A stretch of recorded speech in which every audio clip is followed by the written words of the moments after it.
से नजर आएगा। दोस्तों, आज की यह वीडियो बड़ी ही खास और महत्वपूर्ण, साथ ही में थोड़ा सावधान करने वाला भी हूं, क्योंकि साल 2026 यानी कि वो साल जब रंगों का महापर्व होली एक ऐतिहासिक खगोलीय घटना का गवाह बनने जा रहा है। आप सब ने बिल्कुल ठीक सुना। इस बार होली के रंगों के साथ आसमान में एक अजीब सी हलचल भी देखने को मिलेगी। मैं बात कर रहा हूं होली के दिन लगने वाले चंद्र ग्रहण की।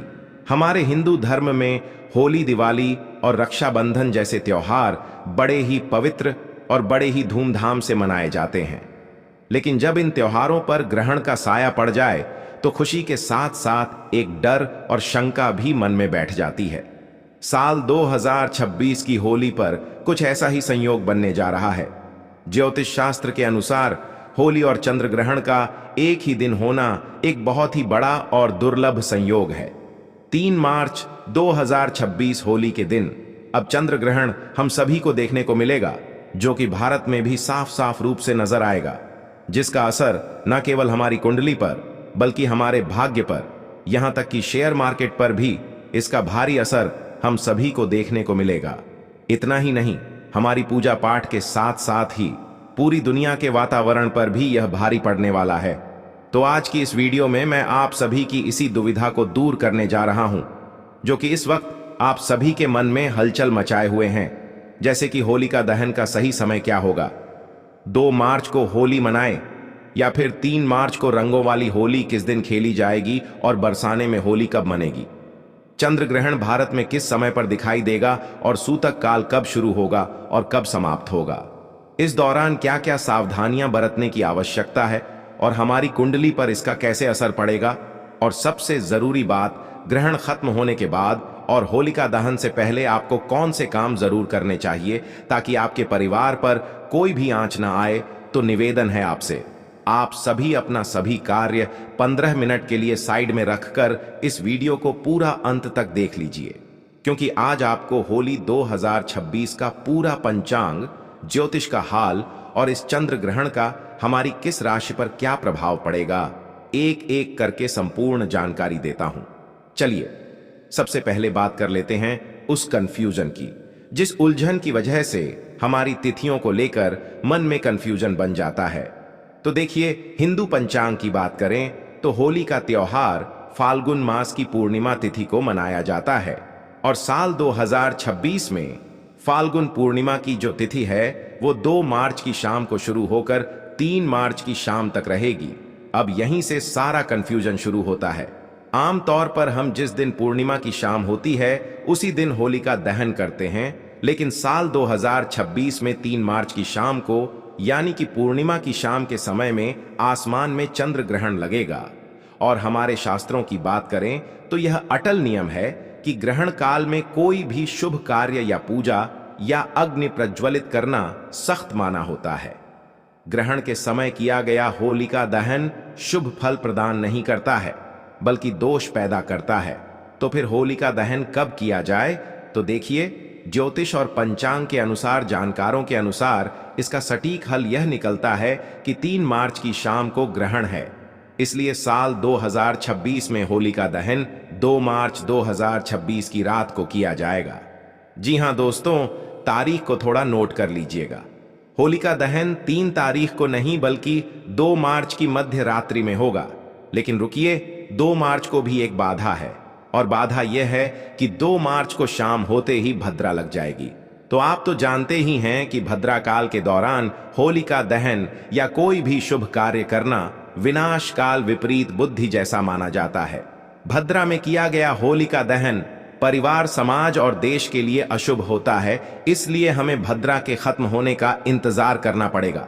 तो साल 2026 में होलिका दहन का सबसे शुद्ध और सबसे शुभ मुहूर्त जो कि निकलकर सामने आ रहा है, वो है 2 मार्च को देर रात यानी कि 3 मार्च की शुरुआत होने वाली, जब होगी रात के समय में 12:50 से लेकर रात को 2:02 तक रहेगा। यह वह समय है जब भद्रा की पुंज होगी या भद्रा समाप्त हो चुकी होगी। यह लगभग 1 घंटा 12 मिनट का समय हमें मिल रहा है और आप इस समय में पूरी श्रद्धा और विधि विधान से होलिका दहन कर सकते हैं। इस समय अग्नि प्रज्वलित करना आपके घर से नकारात्मकता को जलाकर राख कर देता है।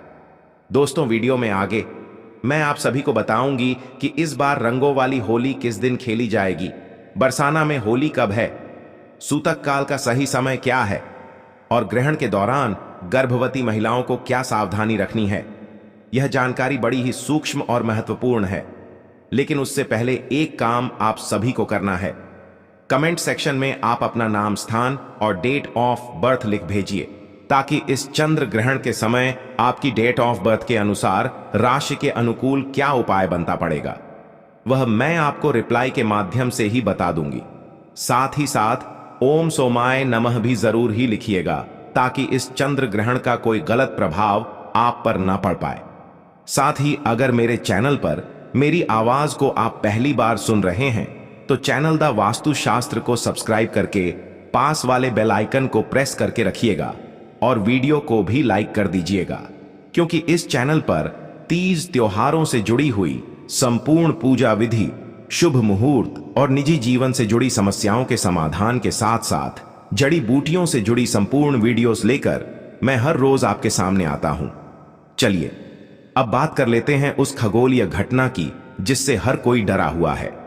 चंद्र ग्रहण साल 2026 का वो पहला चंद्र ग्रहण है जो कि 3 मार्च 2026 मंगलवार के दिन लगने जा रहा है, और इसके ठीक 15 दिन के पहले ही 17 फरवरी को सूर्य ग्रहण भी लगा था। यह कोई मामूली ग्रहण नहीं होता है।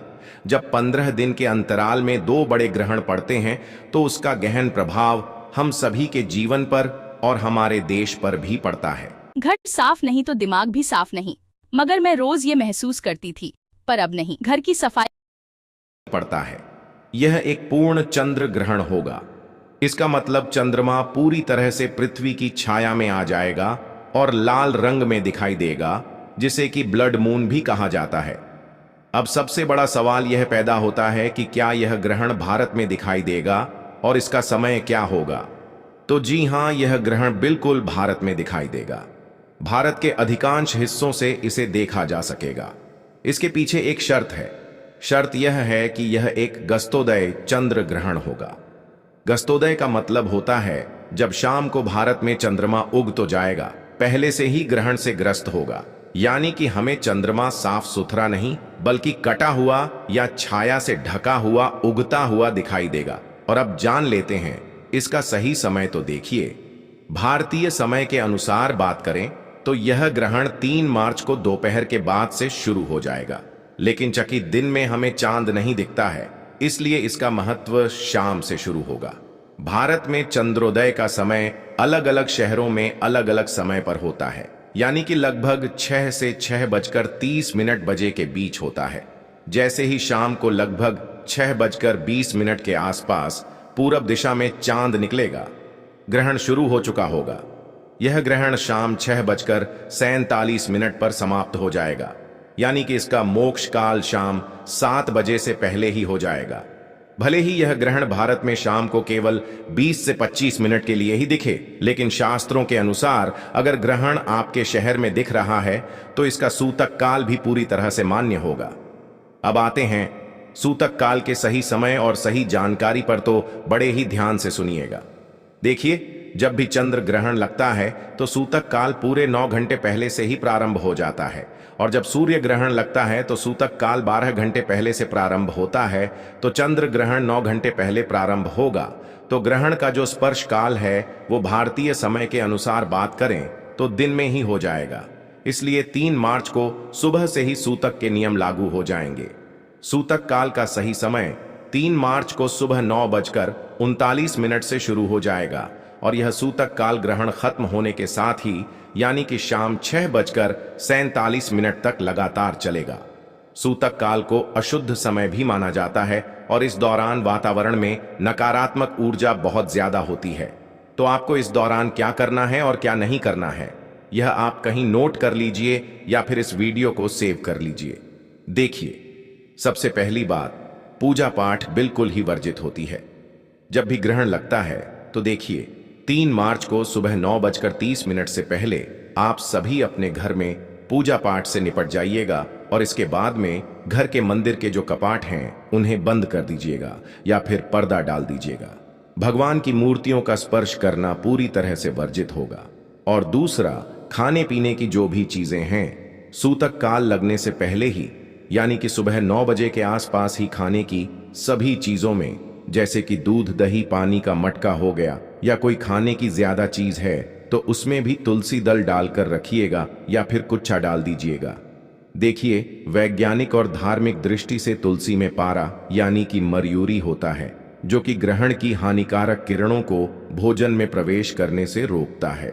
तीसरा, इस दौरान आप किसी भी नुकीली चीजें जैसे कि सुई, कैंची, चाकू का इस्तेमाल बिल्कुल भी ना करें। सिलाई कढ़ाई भी ना करें। बस मन ही मन में मंत्रों का जाप करते रहें या फिर धार्मिक पुस्तकें पढ़ें। जो भी गर्भवती महिलाएं हैं वह पूरी तरीके से अपने आप को कमरे में बंद कर लें ताकि कहीं से भी रोशनी ना पड़ सके।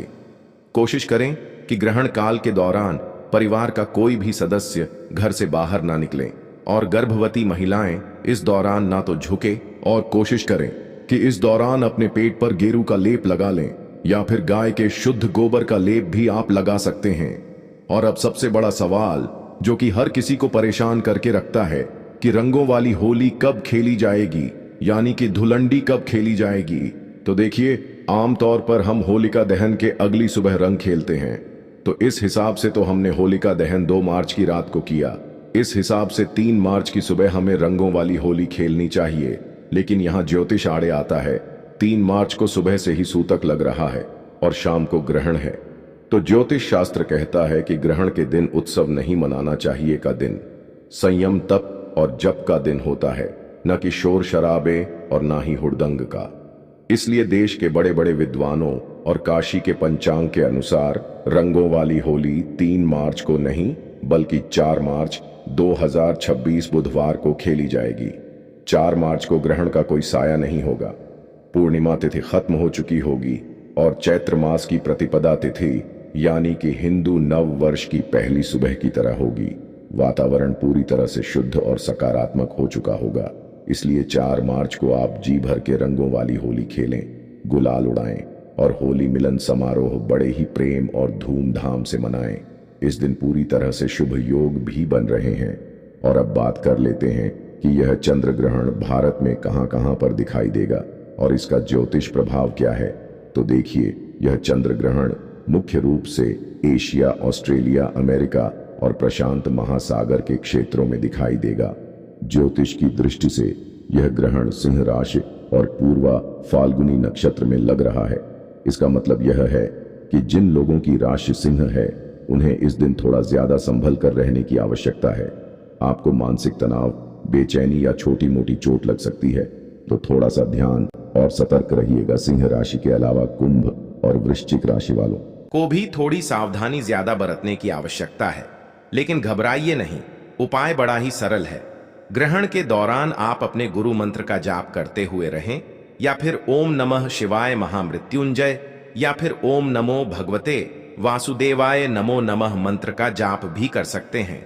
ग्रहण काल में किया गया मंत्र जाप सामान्य दिनों के मुकाबले 100 गुना से भी ज्यादा फल देता है। आए नहीं, यानी कि आपदा नहीं बल्कि अवसर माने और जितना हो सके पुण्य कमाएं और अपनी राशि पर इसका अधिक से अधिक सकारात्मक परिणाम भी पाएं।